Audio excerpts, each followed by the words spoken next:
bolts down this ravine, takes off chasing the doe again. And I'm just like, holy crap. And so it all happened so fast, like adrenaline. I didn't even have time for adrenaline to even hit until I saw the arrow pass through. And then I'm just like, dude, that was him. And so I get my binoculars up and I look and I can see him laying there. And I was just like, oh my God. So I'll walk up and, dude, to put my hands on that thing for the first time. So I do what everybody says, and I wait an hour, and I was like, all right, well, I'll get down and see if I see any blood on the trail that he walked in.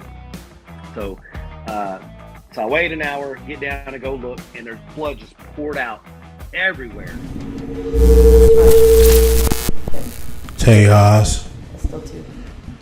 Tejas Hunt Club Podcast is the podcast for you and you and you and you. What's up, guys? Welcome to another episode of the Tejas Hunt Club Podcast.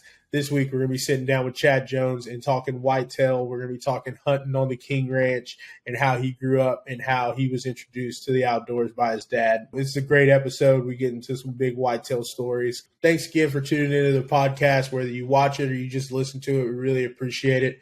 It's been real fun, doing these and getting to sit down and talk with different people about hunting and fishing. And it's awesome. And really glad y'all are enjoying it. As always, please follow us on all social channels. Facebook, Instagram, join our Tejas Hunt Club group. All we do in the group is we talk about hunting and fishing, sharing ideas and different things that we've done. So enough of me blabbing on. We are going to jump in the podcast with Chad Jones, and thanks for listening, guys. Cool. Well, guys, we're back again with another episode of the Tejas Hunt Club Podcast. This afternoon, I'm sitting down with Mr. Chad Allen Jones. We met on Instagram. He's a big buck killer for sure.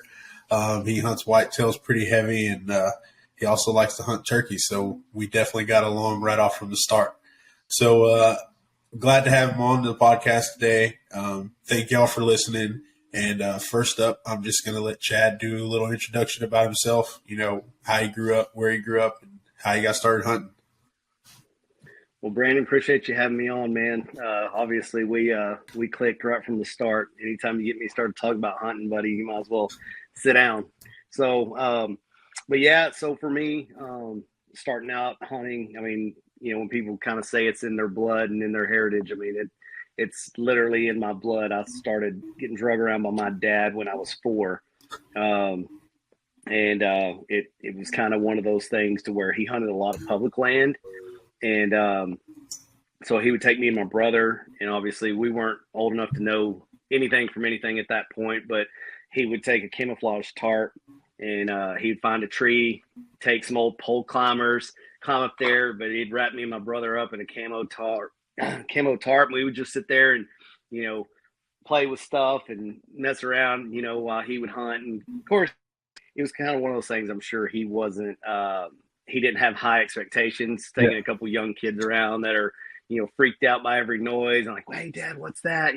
Kind of deal. But I loved it. Instantly fell in love with it, and so as that progressed, I just always went with him and kind of watched him and, what he did, and just kind of picked up the trade, I guess you'd say. And then got my first rifle, I guess, when I was 7, and then ended up shooting my first buck with a rifle when I was 10, and then picked up a bow when I was 13, and then didn't kill my first buck with a bow until I was, I guess, probably 17, 18, somewhere around there. So, I mean, I had a spell in between from when I actually started carrying a weapon, actually hunting versus having success. But, in the meantime, we had a place out in East Texas that we would hunt a lot, and a lot of wild hogs.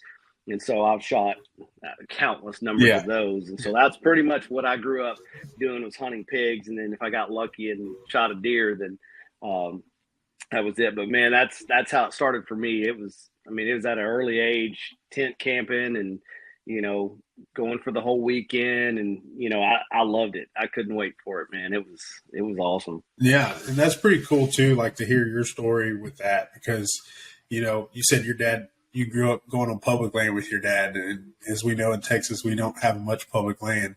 And I guess most people's story would be like going to the lease with their dad or something like that. But just having that extra little side note of being, it would being on public land in Texas, that's pretty cool growing up doing that. Because over time. So sorry, go ahead. No, go ahead. I was just going to say, because, we did that for a long time and then ended up getting, a lease and then it kind of transitioned from just going and hunt. You're just trying to be successful in public land. Yeah. You're like, it takes some skill and a whole lot of luck. Oh, yeah. And so, but then once we got on a lease, I really enjoyed the preparation of it, of being able to put out feeders and set my own stands and, pick out spots that wasn't a rat race trying to beat somebody to it. Yeah. Fluorescent orange, and so I really fell in love with just the process of it all. And then, game cameras came along, which weren't cellular at the time, but then it was, I couldn't wait to get to the lease to pull the memory card and, see what was on it. And I mean, that to me, that's what it was all about, man. That was my favorite part. For sure. Because I'll definitely say your dad is a brave man for, going on public land and with two little kids. Like he was risking it all. Like he was risking it all. Yeah. But yeah, man, that's cool. Like no getting doubt. into that. So like after kind of high school and stuff, you said you got into the bow. Did you pick up a rifle while you were still shooting bows then, or once you dove in, was it all bow?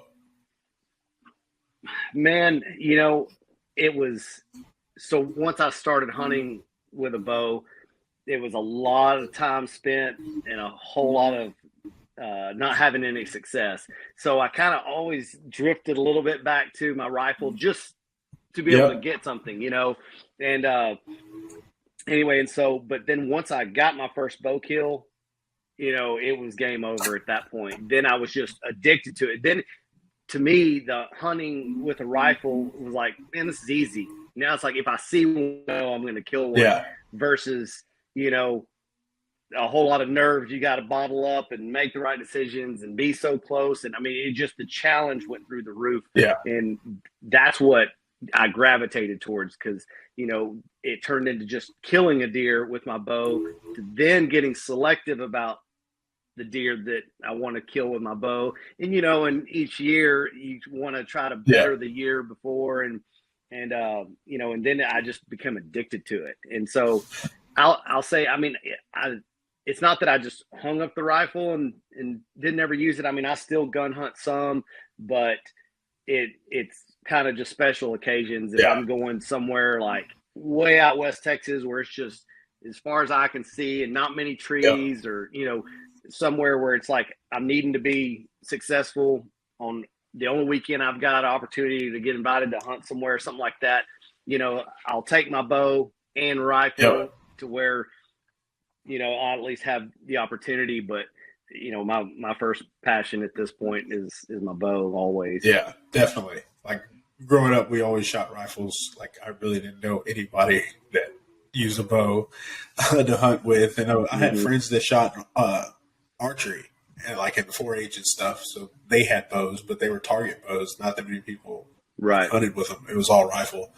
And then so I shot deer, shot hogs, all that kind of stuff with rifles. And I mean, I picked up a bow about two years ago now. And ever since it's like, I really want it. Like I had to sit this year. I was trying to kill a buck on this place I was hunting, and I had to sit this year that I got to watch him at 100, it was about 200 yards away. So, I mean, if I had a rifle, it'd have been game over. But for 45 minutes, I just sat there and watched him and just looked at my bow next to me and just hoped he'd come in. He stayed out. Yeah, that's the love-hate relationship with bow hunting, right? Yep. Is you love the challenge of it, but then I've been in the same boat you've been in where I'll sit and watch a target buck at 80 yards and I'm just like, dude, bow hunting sucks, man. But it builds the story, and it just to me it pushes me to work harder to figure out a way to get closer to the deer or put in more time or whatever, and so But yeah, that's awesome. Yeah. Well, so you dove right in. I did. So I mean, you went to TAC. You went to TAC your first year bow Yeah, hunting. first year bow hunting with TAC. Yeah, And nice. honestly, I picked it up. I think it was January of that year, and then went to TAC in April. Oh, that's awesome. Yeah, so it was a lot of fun. I mean, hearing about that event was one of the reasons that was like, okay, yeah, I want to do this because I want to shoot. Yeah, and I want to. It's a fun event. Yeah, it really is. Yeah, I'm hoping to make it to one this year, but my oldest daughter's in club volleyball, and that's been like something pretty much every weekend. Yeah. So hopefully I can catch one late this summer. Yeah, that'd be cool. Yeah, I want to try and make one out west, but we'll work it into the plan at some time. But yeah, right. It was, like I said, it was difficult kind of hunting this season, but for me, because I'm still trying to shoot my first buck with a bow. Like I've shot one with a rifle and stuff, but just still haven't got one with a bow yet. So I've been kind of itching for it, but we'll get there one. You just wait, buddy. It'll change everything. Yeah. I'm telling you, it's a gratifying moment because, like I say, I went years before hunting, but the place I was hunting to didn't have a very high population of deer. Yeah, so there was a lot of hours spent not even seeing a deer to shoot, much less trying to shoot a buck, that close range. And so, but yeah, no, you'll get it done, man. It'll be an awesome moment. No, it will be for sure. I'm excited for it, and I know it's just going to make it even worse. I'm going to want to do it all the time, even though I already do. Yeah, for sure. But yeah, man. So like, what was your first buck that you shot with your bow? Like, kind of, what was that story? Was it one that you've been watching for a while, or was it just the right place at the right time? Like, how did that work out? Well, so my very first buck was kind of the worst thing that can happen as a bow hunter or any hunter for that matter. But it was an 8-point had come in, and I had been sitting in a newsstand that I wasn't, I hadn't sat in a lot. I was a new bow hunter. I didn't range the trees or nothing. Now I ranged, there was a feeder that I had, and I knew the distance to the feeder, but I didn't think about, oh, well, what if he doesn't come to the feeder and he skirts the outside, which is exactly what this buck did. And all I could do, I could tell that he wasn't going to come to the feeder. He was kind of skirting around. I think he was just kind of checking for does. Yeah. And so I kind of got stuck having to make a decision. Like, of course, at this point, I'm shaking like a leaf, man. Like, this is my first buck, and he was a pretty nice deer. And anyway, so I'm just like, man, I'm kind of guessing about how far he is. I thought that I knew. And, of course, being, 20 foot up in the stand, those angles change, and depth perception is just, it takes a while to get used to being able to judge that. And I just misjudged it and shot him high. And I watched him, kind of jump and take a few steps and then walked off with my arrow like sticking out of him. And I could tell it wasn't much penetration. And so he walks off, goes down this little ravine, and I'm like, you gotta be kidding me. So I do what everybody says, and I wait an hour, and I was like, all right, well, I'll get down and see if I see any blood on the trail that he walked in. So I wait an hour, get down and go look, and there's blood just poured out everywhere. And I could see where he went down, and I'm just like, okay, he had to have laid down and died. Well, so I followed to the bottom of the ravine just to make sure it was staying real thick, and I was going to back out and go back to camp where my dad and everybody was. And so anyway, right when I cross over the ravine, I see the buck laying underneath the cedar tree. And I was just like, holy crap. And I could tell he was still alive. And so I go to back out when he sees me, stands up, and just bolts. And so at this point, I was like, oh no, and so I just kind of easily walk over there to the cedar where he was bedded under the tree just to look. And there was a huge pool of blood, and my arrow was laying there. So he reached back and like pulled it out. After that, not another drop. And so went back to camp, got my dad, my brother. We searched for hours and hours and hours. And he's like, you pushed him, and who knows how far he'll run. He may not ever die. And so we didn't know, never found him. And, or not that year, we found him the next year, found his skull. But anyway, so that was my actual first buck that I never got, until I found the deadhead a year later. But my first one was kind of a similar story, but this time I went in, I ranged all the trees. I knew all the yardages, just something that comes with experience, something you don't really think about unless someone teaches you or you've learned it.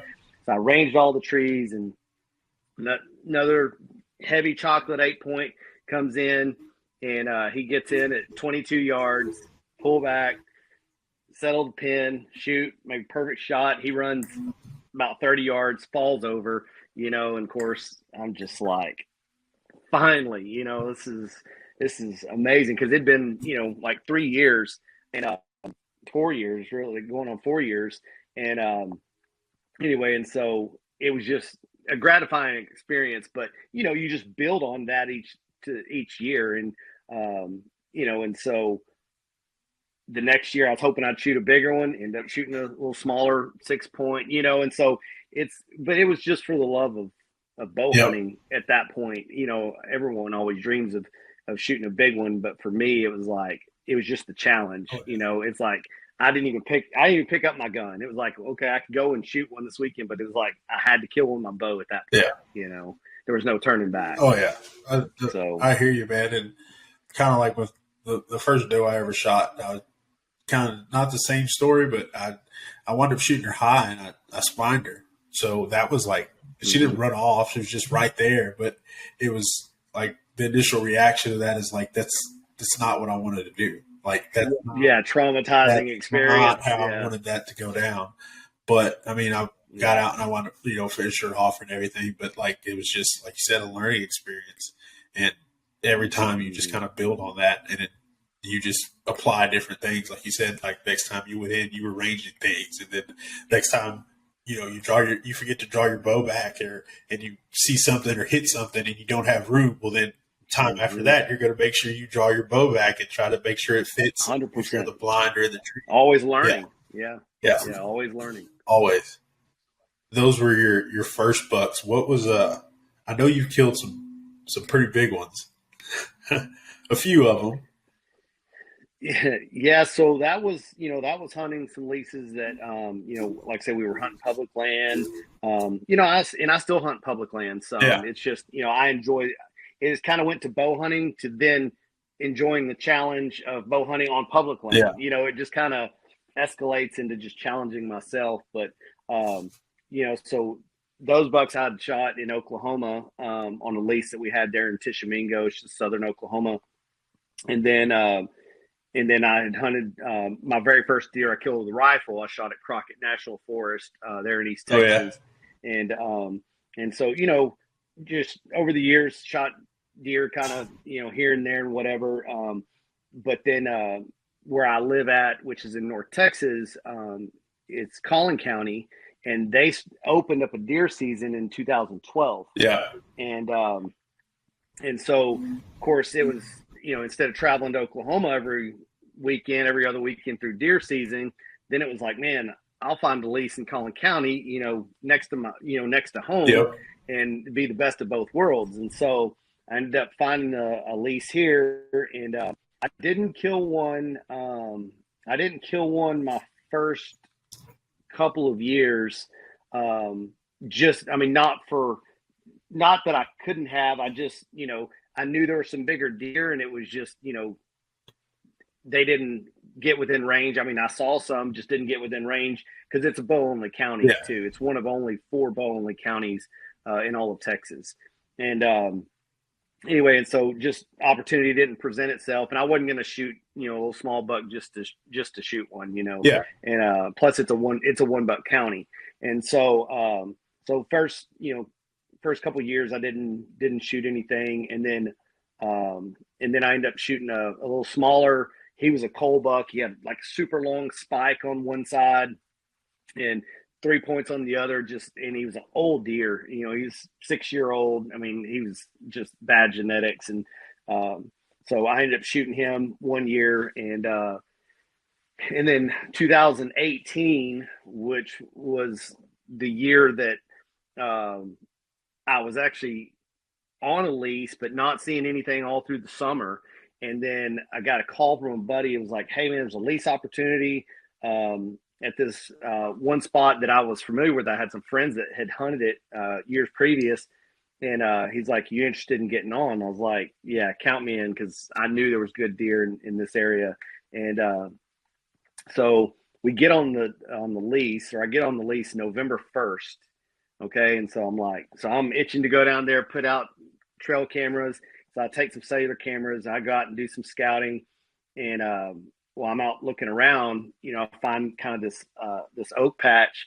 And so as I'm walking through, just looking down this little ravine and checking out some of the trees, I see a rub on one of the trees that was fresh, because they had just, all the velvet come off, and, just split out a batch, because I missed all of October, for that season. Like I say, I got on November 1st in the middle of the season. And anyway, I found this like 10-inch diameter tree just shredded. And so I was like, well, this would be a good spot to put a camera, not knowing if he'd come back to the rub or not, but I could tell it was really fresh. And there's a lot of acorns that was dropping there. And so I put camera on it. And later that night, I ended up getting a picture of just a mega giant. I mean, like, I'm just like, holy crap, this is unreal. I mean, when you see the pictures, your natural reaction is like, there's no way this is a free range deer. Yeah. Like, no one believed me for the longest time. They're like, there's no way that deer grew naturally. I mean, 26-inch spread, had a 10-inch drop tine. I didn't even know how many points at the time. And I'm just like, oh my God, this thing is a freak. So of course now it's like, what's the game plan? Does he live here? Was he traveling through? I didn't know. I mean, there was no history with the place other than some buddies had hunted it. So of course I'm kind of picking their brain, and they're like, well, we had a really big deer that, one of the guys who shot under him. So I'm showing him the pictures. It didn't look like the same deer at all. The one he had was a giant too, but he wasn't wide, didn't have a drop tine, but had more palmation. And so I'm like, I don't think that's the same deer. And anyway, so long story short, so now it's like going into game plan mode of like, putting out more cameras and trying to figure out, where's he coming from? Where's he going to? And because it's November, it's like prime time's coming. Yeah. And if we're going to make it happen, that's going to be the month to do it before he gets hit by a car or shot by neighbors or whatever. So anyway, I'm out, kind of trying to, looking at aerial maps, just trying to figure out, food sources and where he comes from. I'm trying to wrap up a whole lot of information in a very You're doing all your reconnaissance. And so I'm just spending hours just like studying these maps and these creeks and these tributaries and food sources, and just trying to just, take it all in and then figure out where to set. I hadn't even set up a stand at this point. I mean, I had just started looking at the place. And so anyway, I knew the spot I had the picture of him on the rub. There was kind of a rub line. So I was like, well, I know he's obviously the dominant buck in this area. So I knew for sure I was going to hunt that spot. And anyway, so kind of started working backwards a little bit with the cameras and taking them to an area that I saw was really, really thick compared to all the other pasture land around it. And I was like, man, I'm betting this is where he's bedding, So took some cameras, kind of put it on the other side of it, because I didn't want to go into the bedding area and push him out if he was in there. And then started getting more pictures of him, started getting some, like, I'm talking pictures like every single night, right at dusk, right at dawn, and so I'm going, okay, he's close by because he's on his feet right at the edge. And so I was like, all right, well, at this point, I don't want to go in there anymore and bust anything. So I was like, I'm going to figure out a way to slip in there, get a stand put up. So I go down at noon, get one put in one of the locations that I thought would be good. And then I was trying to go in at 1:00 and put it in another location on the other end for other wind direction. Okay. And anyway, this is like November 5th at this point. And so the other location that I go on the north end, I'm going to hang a stand. So I go in like midday, right? And anyway, so I take and put a cell camera on it because I see this scrape and this rub over there. And so I use off this draw where there were some does that was bedding in there. So I was like, this would be a pretty good spot. I can get in here pretty quiet. So I go in there, do a hang and hunt or do a hang on it. And I was going to come back and hunt that afternoon. And so I go in, take my lock-on stand, my climbing sticks. I go get the stand hung up, got the limbs all cut out of the way, perfect shooting lane, 20 yards to the trail. And I was like, all right, well, I'll slip out of here, go back, get my bow, my backpack, everything, and I'll come back, sit for the afternoon. By the truck, the cell camera that I just put out goes off, and it's like 1:30 at this point. And it's this mega giant walking down the trail, walked right past the scrape that I just set the stand up to hunt. And I was like, you got to be kidding me. So now I'm stuck because I'm like, well, I can't go back in there. You'll bump him out. He's on his feet in the middle of the day, and I don't want to bump him out. So I was like, man, I'll just go hunt the other side. Maybe I get lucky. Well, he no-shows. So anyway, then I was just getting pictures all night long of him. Get some on this side, get some on this side, some in between, just all over, just sporadic. And so I can tell he's starting to cruise now, looking for the ladies. And so anyway, then the first, besides that picture, the first daylight picture, I think was November 11th of like mid-morning. And so I'm like, all right, it's game time now. I've got to, so I called work, put in vacation, took 2 weeks straight vacation. I was like, I'm going to kill this deer. And so, and I knew that was my time. As soon as he was daylighting, looking for does, I was like, I've got to make it happen.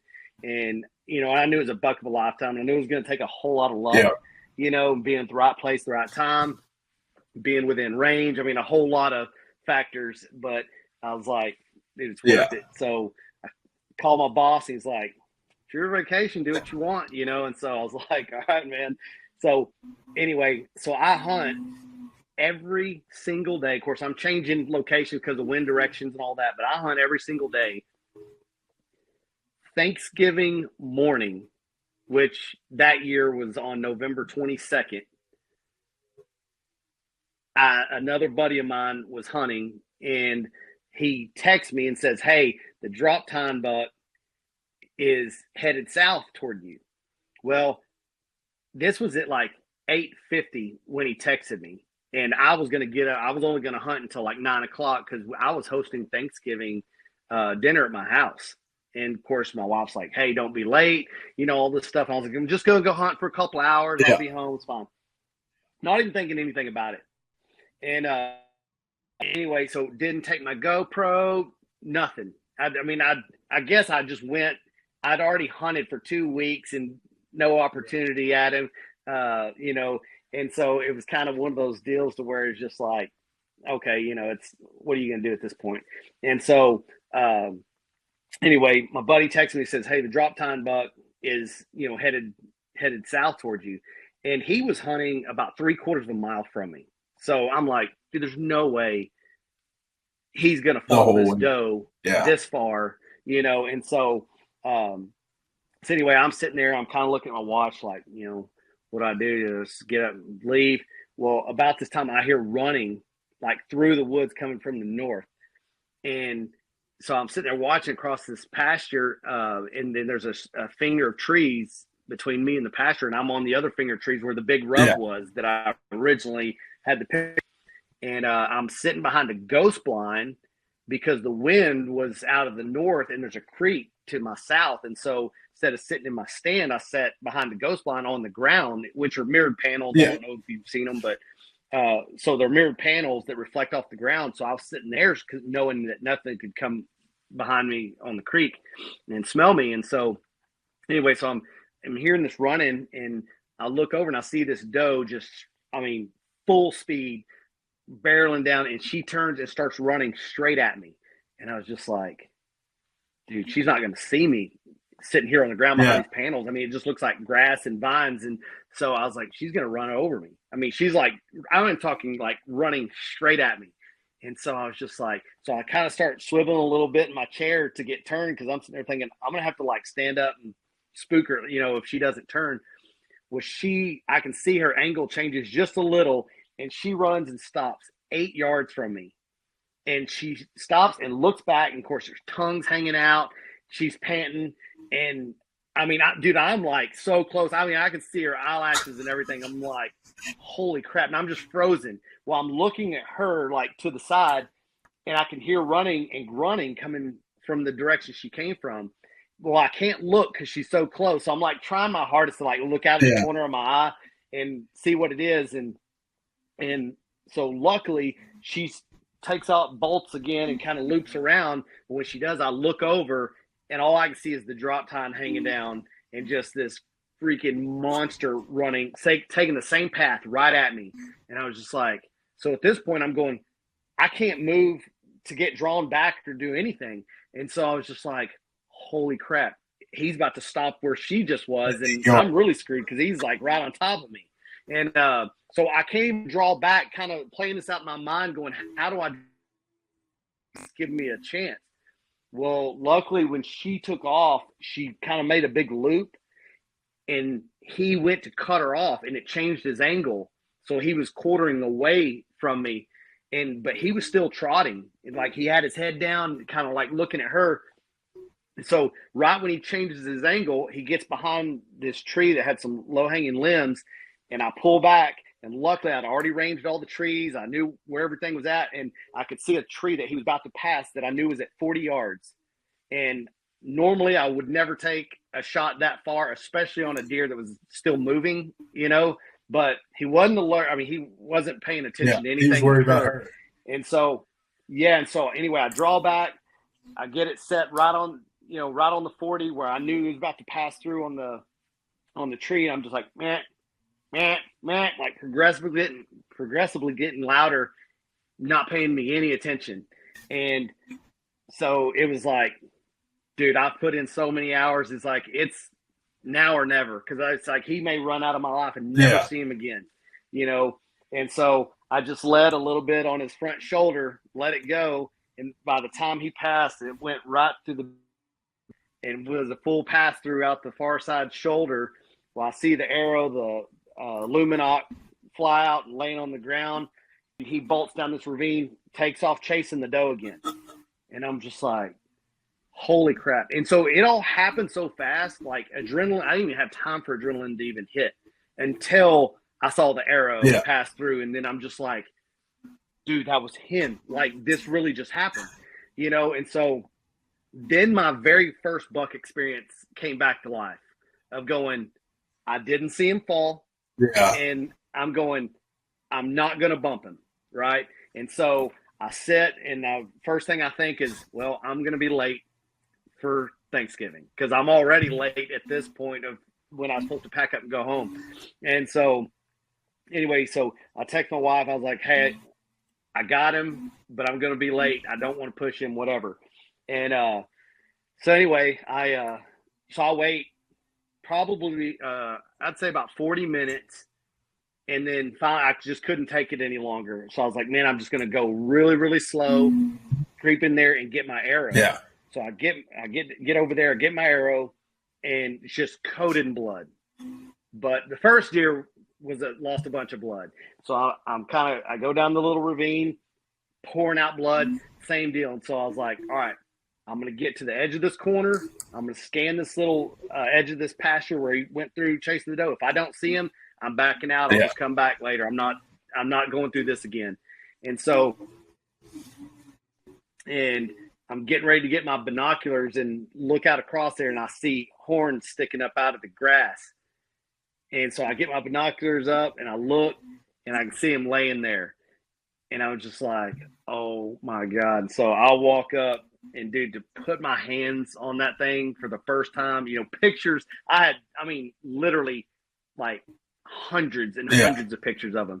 But to walk up on a deer like that, something I had hunted my whole life and dreamed about a deer half of that size, and just to pick him up. And I was just like, dude, what did I just do? And anyway, so, I'm texting my lease mates and they're like, holy crap, man, congrats, whatever. And I'm just like in awe of it at this point. And anyway, and so I was like, all right, well, now I've got to hurry, get them loaded, get home. Cause like I say, we were hosting Thanksgiving dinner and, or Thanksgiving lunch.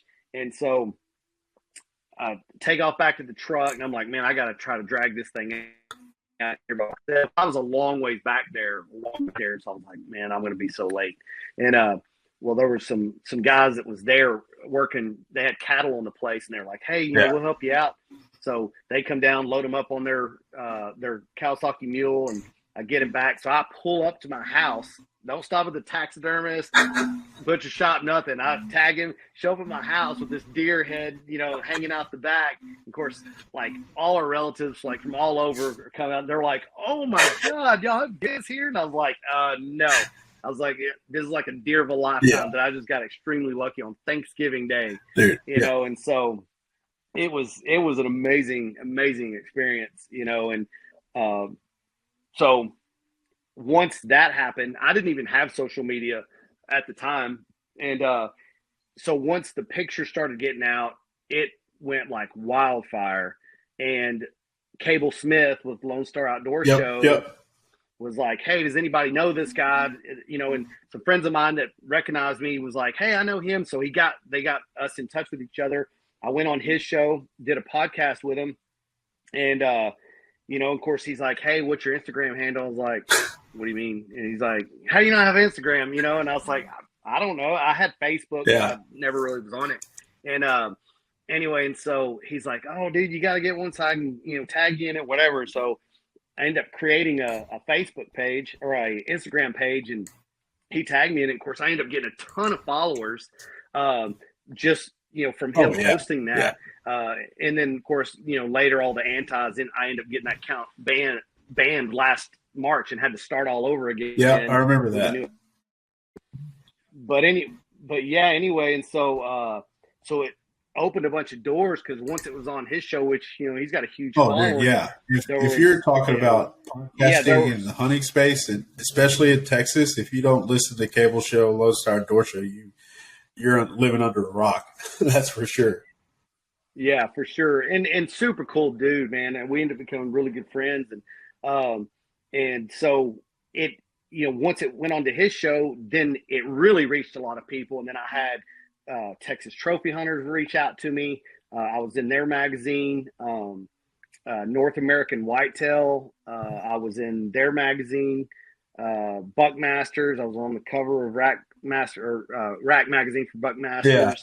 I was in Eastman's magazine. I mean, it just opened a bunch of doors.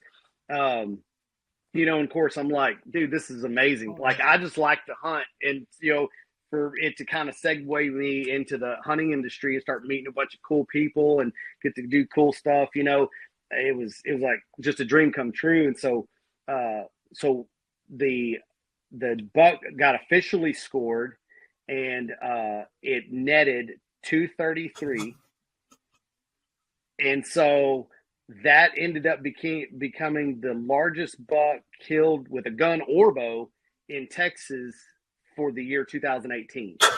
So I won regionals. It was the largest buck killed in my region, which is Region 5. So I went to the regional awards, and if you're in the top 3 in your region, or the top 3 at your regional awards, then you go to state. Well, I ended up winning state with that because, like I say, it was the largest buck killed with a gun or bow that year. Yeah. So I won state, and at the state convention, which was at the JW Marriott there in San Antonio, that's where I met some guys that owned Numa Cable. Yeah. And so that's how I ended up getting sponsored and getting affiliated with those guys. Them and Trophy Scan and Los Cazadores and all that. So that's what kind of brought that opportunity together, and made a lot of really good friends through them. And so it was just really kind of neat, of how everything just kind of unfolded. And then, since then it's been, just going to, different events and things, and just meeting a lot of really cool people in the industry. But, then the next season rolled around. It's like, well, now how do you top that? Yeah. Right. And it's like, and I was cool with it. I was like, hey, that's a buck for lifetime. I'll probably never see anything like that again. And I'm cool with that. I mean, hang my hat on. But, I've been pretty fortunate. The next year I ended up shooting an 8-point that scored 151, which for an 8 points. Yeah, that's a big 8. One. And then the next year I shot a 9-point that scored, he was 154, somewhere around there. And then this year I shot a 163. Yeah. And so those were Collin County, which, like I said, are $1 counties. And then so of course I've got a lease in Kansas. I shot a pretty good 10-point there this year. And then I went and hunted at the King Ranch this year and shot a pretty good 8-point at the King Ranch this year. So it turns into, with Collin County having $1, it turns into having to go to different places, different counties. And, and I still hunted some public land, had some decent bucks, but not one that I was willing to, drag 3 miles out of a swamp to shoot. It was going to have to be a big one for me to let one fly. But for sure. Yeah, so it's been a crazy few years for sure. So I got a question, because I'm not sure if you grew up watching. I'm sure you did, but watching Buckmasters and hearing about the Eastman. Oh yeah, North American Whitetail. Oh yeah. Like, what was that feeling like when those people were calling you? You had, or what was it like to see your face and your deer in those places after growing up in that, the culture of it and being immersed with it? Because I was subscribed to those magazines. Like, I knew when they were going to get to my house. I'd like, it was something that I look forward to. And that's what I'm saying. Like, not only was the deer a dream come true for me, but the opportunities that got presented was a dream come true, and so it's cover of Buckmasters magazine, I'm just like, this is amazing. Like, it was just, I really can't explain it. And then, another one was making the center, main article for Texas trophy hunters. How it is. Growing up in Texas, whitetail deer hunting is like the mecca. And so, to be on the centerfold, article of Texas trophy hunters magazine, was just phenomenal. And of course, meeting all the editors and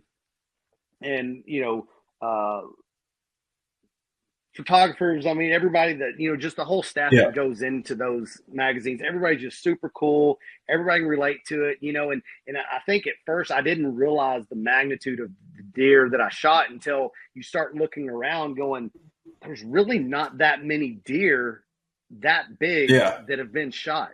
But here was the funny part. So North American Whitetail had reached out to me and they said, hey, you're right now the front runner candidate for making the cover of North American Whitetail for that following season. And or they have so many issues, but it would have been like the September issue the following year. And so I'm like, oh man, this will be amazing, dude. 2 covers in the same year. I was like, well, this will be an epic fall, And Luke Brewster, don't know if you heard of him, shot the world record that same season, 2018. And of course that took the world by storm. And I was like, stole my thunder, man. But dude, his deer was 100 inches bigger than mine, which is, I'm like starstruck, by the deer that I shot. 330. I cannot imagine what a 330 inch deer would look like. You know what I'm saying? Like, when you put that in perspective, it's just like, holy cow. Yeah, that's a huge deer. You know, and so. And I mean, I'll say it's I haven't had the chance to hunt them or anything, but like we do photography and stuff for deer breeders here in Texas. And I know there's some people that don't like it and some people that do. I mean, it's hunting to me. And at some places, like you have big places that have high fences and you have some small places that have high fences. But each their own. But I've had the opportunity to be in breeder pens with these deer that are 300 something inches, and it's something to see. And I know the reason why they get to grow like that is because, I mean, they don't have coyotes chasing them. They don't have to go find food or water. It's there, readily available, 24 hours a day, and they have free choice of it. And all they have to do is just chill there. But to be in the wild and find a deer that big that is chased by coyotes, that has to cross roads and not be seen by every other hunter out there, it's a different challenge for sure. Yeah. Where was that? 100%. Deer. Where was that deer out of? Record? Illinois. Wow.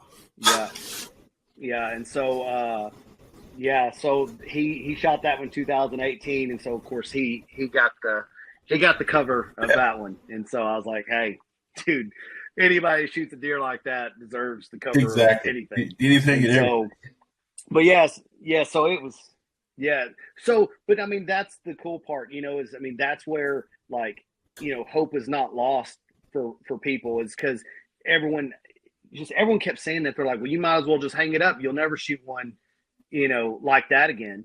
Well, so I have a buddy that a guy named Cody Griffin, that good friend of mine, that he hunts here in Collin County, and his very first buck was a 204. I mean, right at a 200, and everyone's like, "Oh, hang it up! You won't ever shoot another one that big." The next year, he shot a 230 or a 231, and back-to-back years.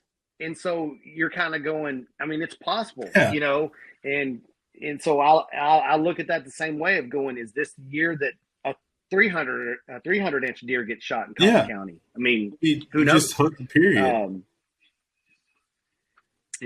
And so, if it stays archery only, there's a really good chance that the deer will get to the, to the age structure, to get there. But there's just gotten to be so many hunters now, and there's not that many deer that I think those days are over.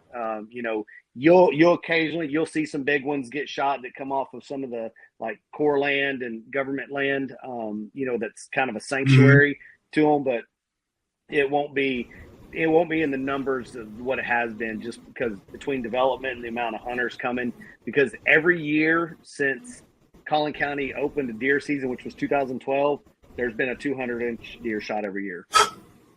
Every single year. So that puts it in perspective. That's right now mine holds the record. It actually beat my buddy Cody's. It beat his by 2 inches. And so right now it's the record, but it'll get broken. Somebody will shoot one bigger than mine, more than likely, at some point. But it's poaching's really bad. There's a lot of people that, if they can't find a place to hunt, they risk it and go on to the core land, where they know these huge bucks are.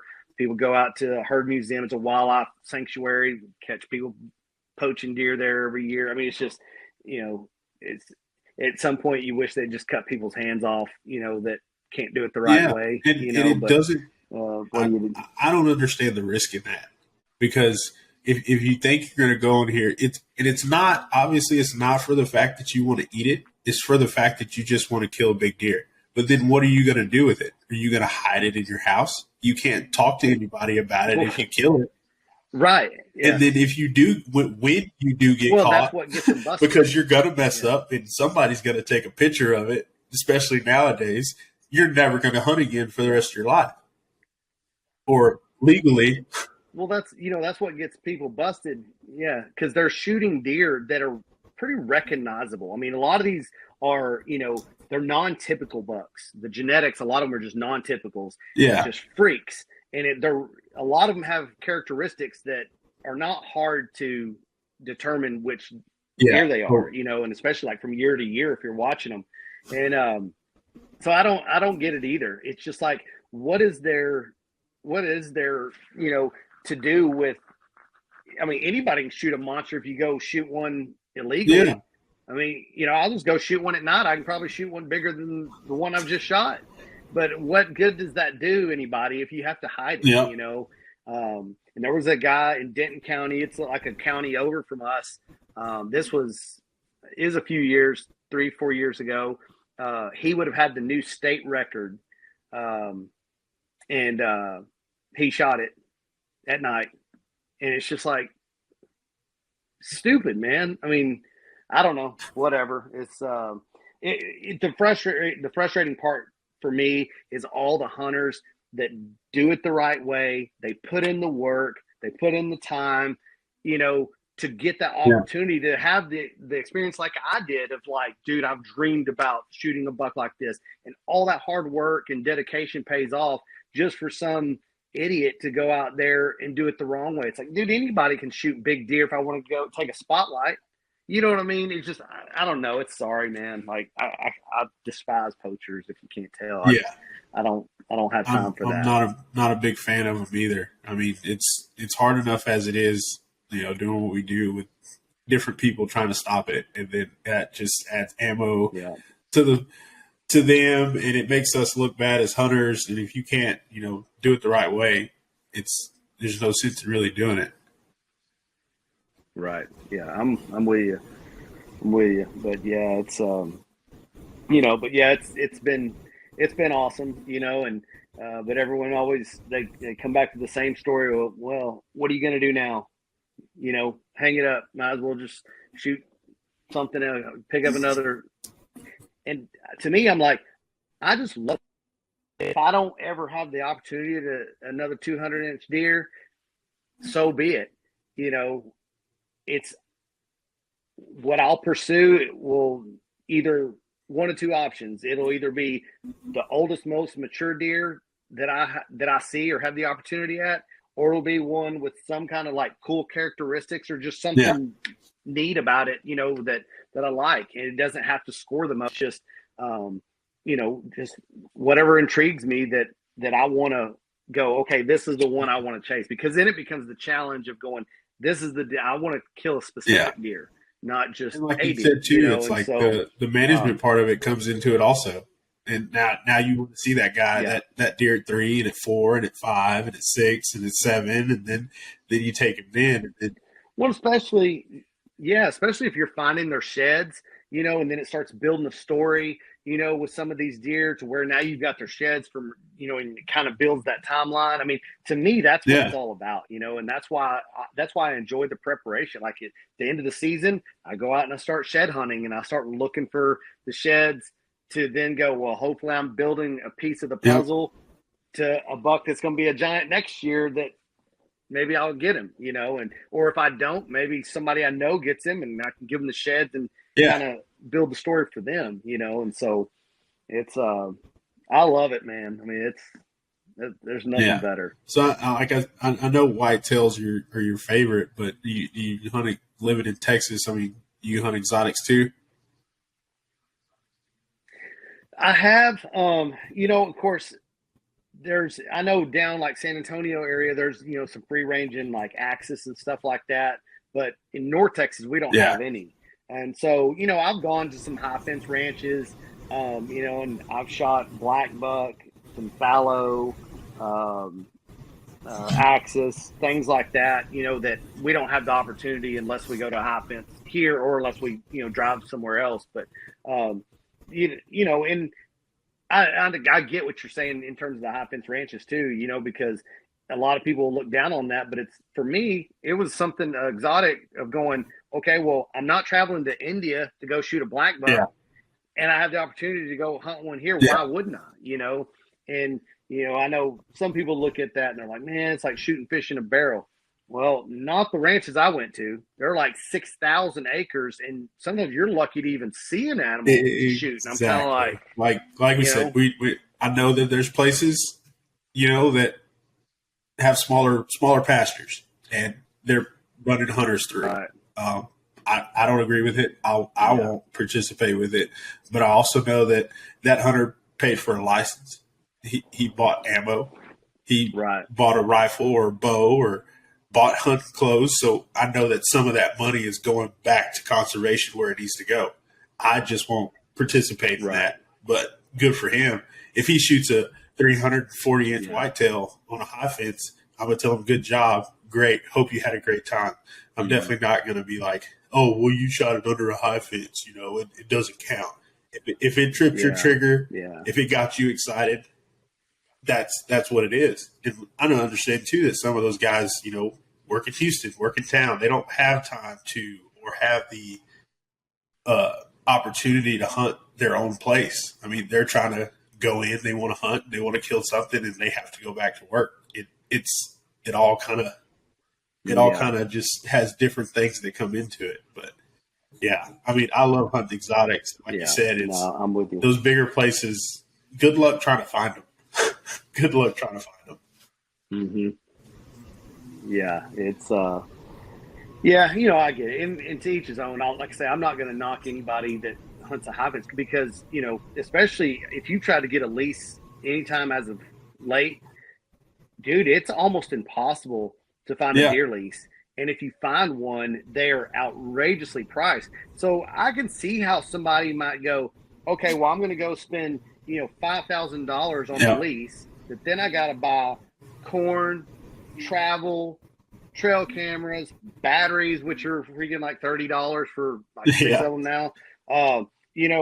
Everything that goes in it, you're going to end up spending, $8,000, $10,000 on a lease that doesn't guarantee you're going to shoot anything. So I could see how somebody go, and I'll go spend $5,000 on where I've got a really high probability of shooting something and putting meat in the freezer. So, I mean, I don't really judge people. The only thing that I will say kind of irks me a little bit is if someone goes and shoots a big, a giant deer on a high fence ranch and then starts bragging about it to people, like, oh, well, whatever about your little 160, I shot this, 300 and whatever. And it's like, okay, now, dude, I have to just kind of, I just kind of have to bite my tongue on that one. It's like, I don't have a problem that you do it, but don't start bragging or putting other people down. Yeah, it's like, don't start putting other people down and like bragging about it. You know what I mean? You didn't have. So that's the only thing.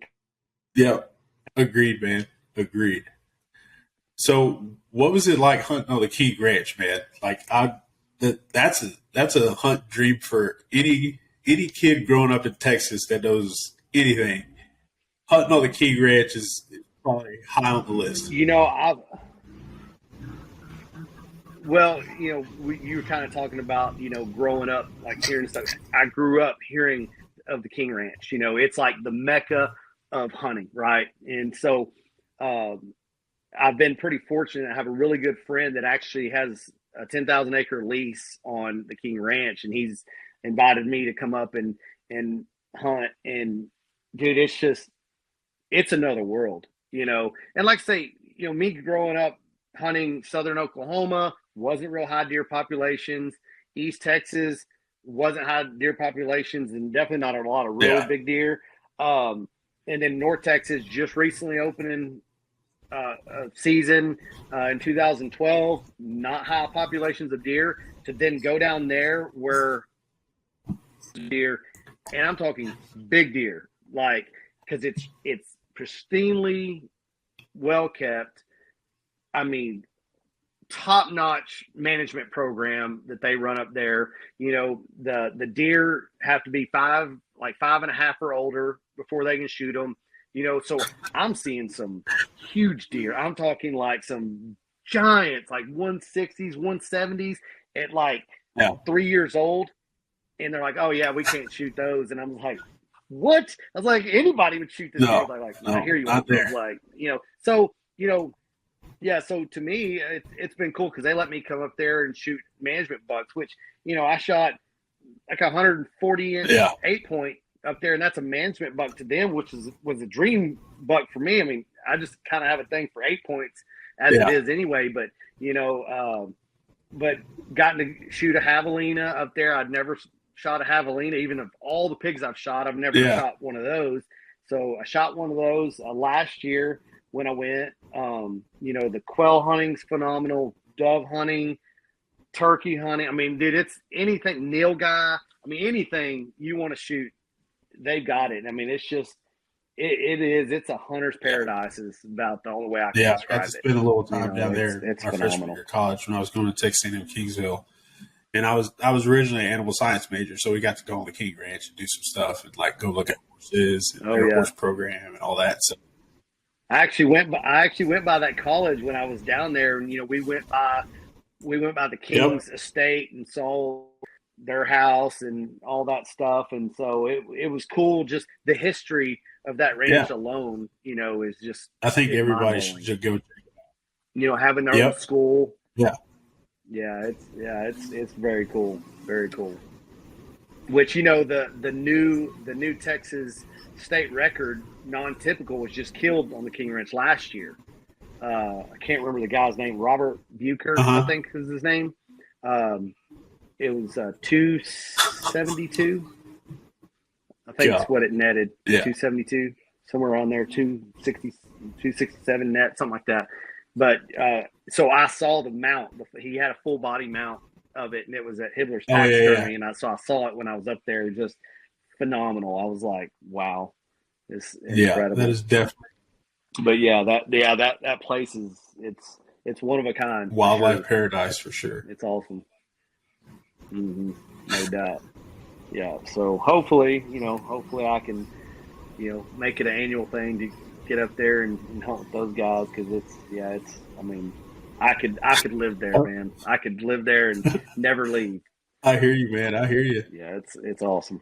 Well, with I know you said you got club volleyball and stuff with your daughter right now, but like, what do you got coming up this spring?